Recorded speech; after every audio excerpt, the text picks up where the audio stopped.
wabarakatuh. Ketemu lagi di diskusi santai teknik sipil.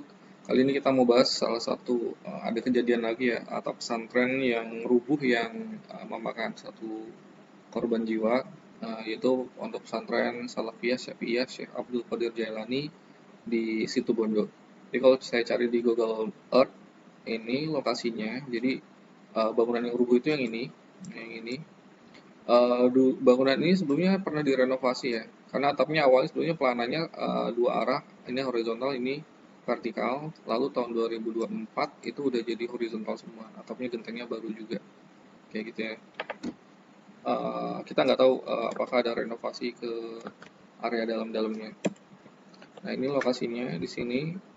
Eh, Dia di sebelah kanannya ini sawah luas banget ya tadi sesuai yang di Google Earth. Jadi kalau dilihat dari hembusan anginnya juga dia langsung menghadap ke hembusan angin yang dari vents yang besar kayak gitu ya. Atap yang di sini ini. Jadi kalau dibilang rubuh pada saat hujan, angin atau badai, ya bisa masuk akal karena nggak ada bangunan lain yang menghalangi sebelumnya. Dia bangunan yang pertama kena kayak gitu ya. Terus ini atapnya, ini yang atap yang rubuhnya. Ini dilihat kalau dari sisi sampingnya, nah atapnya bentuknya kayak gini ya. Kayak gini dari samping ini yang roboh. Jadi pada saat wartawan atau jurnalis ngambil itu udah udah puing-puingnya udah dibersihkan kayak gitu. Jadi nggak kelihatan bentuknya kayak gimana kayak gitu.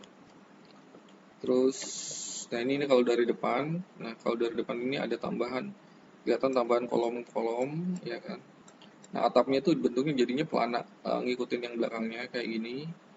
Nanti di video berikutnya ada foto-foto apa namanya kolom praktis. Sepertinya itu bekas gunungan yang runtuh gitu ya. Saya nggak tahu ada satu atau dua titik. Tapi kalau dilihat di sini nih kolomnya ini ada satu titik di tengah sini. Ini kolomnya, kolom kayak gitu. Terus yang kesisa adalah kanopi depan tritisannya yang dari asbes saja ini. Belakangnya ini udah kelihatan ya, apa namanya udah bolong, kelihatan langitnya. Terus, nah ini bagian belakangnya. Jadi atap yang sebelumnya udah jadi duluan, cuma diganti atapnya. Nah ini awalnya ini pelana juga ya kayak gini, pelana juga kayak gini. Bentangannya kayaknya sekitar 6 sampai 7 meteran lah kurang lebih. Nah ini juga atap pelana belakangnya ini kalau bisa kuda-kuda dari gunungannya ini bataringannya dikasih ring bulk ya, biar kaku. Karena bataringan itu nempelnya pakai lem doang kan, lem tinbed, jadi dia gampang kedorong.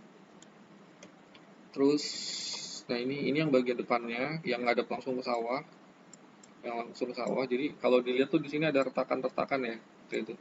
Kelihatan retak jelasnya dari depan, karena ini arahnya retaknya mundur ya ke arah dalam jadi nggak begitu kelihatan gompel-gompelnya. Nah ini kayaknya yang ini ketarik.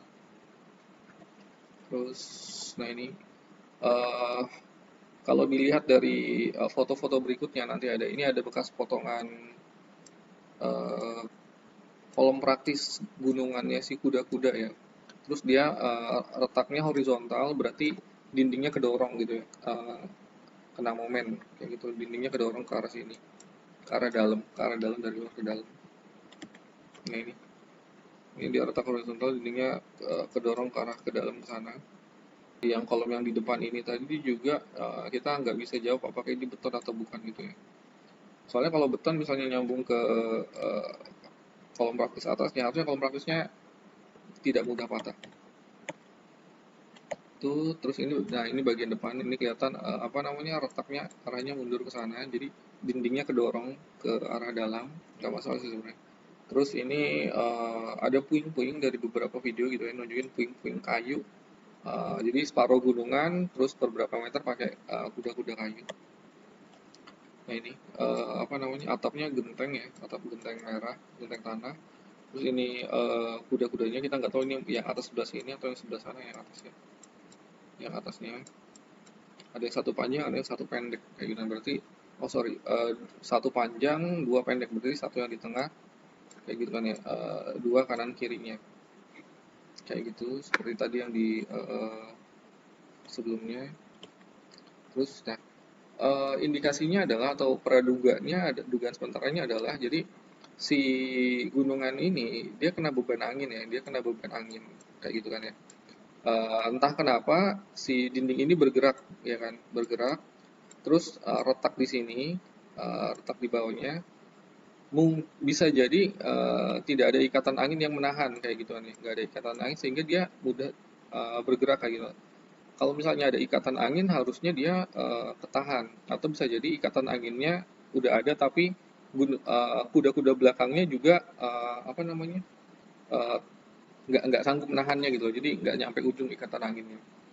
Jadi dugaan sementara memang benar terjadi karena angin, yang apa namanya, kena angin yang kena ke gunungan atau bagian atap, terdorong akhirnya roboh ke bawahnya gitu, karena dia bobotnya berat akhirnya narik semua atapnya sampai habis kayak gitu, karena tidak ada foto pada saat apa namanya, puingnya masih di lokasi, jadi kita nggak bisa menganalisa lebih dalam. Mudah-mudahan ini pelajaran buat semuanya. Jadi kalau bikin atap ya harus ada ikatan anginnya kayak gitu. Ikatan anginnya itu penting supaya ketika beban dari arah samping, beban angin kayak gituan ya, si gunungannya tetap tetap stabil. Sekian, semoga bermanfaat. Bermanfaat. Terima kasih. Wassalamualaikum warahmatullahi wabarakatuh.